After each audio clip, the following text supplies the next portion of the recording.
ఓం నమ శివాయ, ఓం శక్తి, సదాశివం. చాలామంది అయ్యా నాకు 3 కొడుకులు ఉన్నారు, ఏ కొడుక్కి దరిద్రం పడుతుంది అని అంటారు.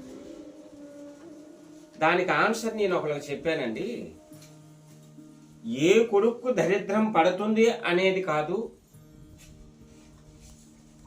ఆ ఒక్క బిడ్డ గర్భంలో ఉండేటప్పుడు ఆ తల్లిదండ్రులు చేసే పాపాలను పట్టించి ఆ బిడ్డకి ఆ దోషం అనేది తగలడానికి అవకాశం ఉంటుంది. ఫస్ట్ వచ్చినోడికి పుట్టాడు కదా, ఆడికి దోషం ఉండదా? సెకండ్ పుట్టినోడికి దోషం ఉండదా?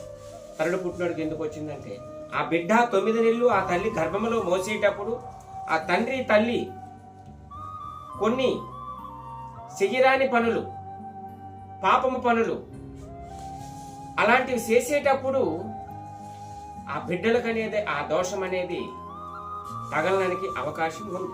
అలాగే పిండము అనేది ఏంటంటే ఒక కొబ్బరికాయ ఉంది. ఈ ఒక్క కొబ్బరికాయలో పైన తొక్క ఉంది, దానిపైన పెంకు ఉంది, దానిపైన గుజురు ఉంది, దానిపైన నీళ్లు ఉంది. అయితే ఈ యొక్క కొబ్బరికాయని దేనికి వినియోగిస్తారో జనాలకు తెలియదు. భగవంతుడి కాడకు పోయినప్పుడు కొబ్బరికాయలు కొట్టాలి అంటారు, కానీ భగవంతుడికి దేనిగా కాయ కొట్టాలి?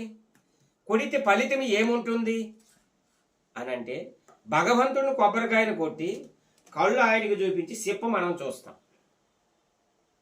భగవంతుడు కళ్ళు లేవా? ఇది ఎవ్వరూ అర్థం చేసుకుంటే చాలా పెద్దదండి. తమలపాకులు దేనికి పెడతారు? తమలపాకుల పైన ఒక్క దేనికి పెడతారు?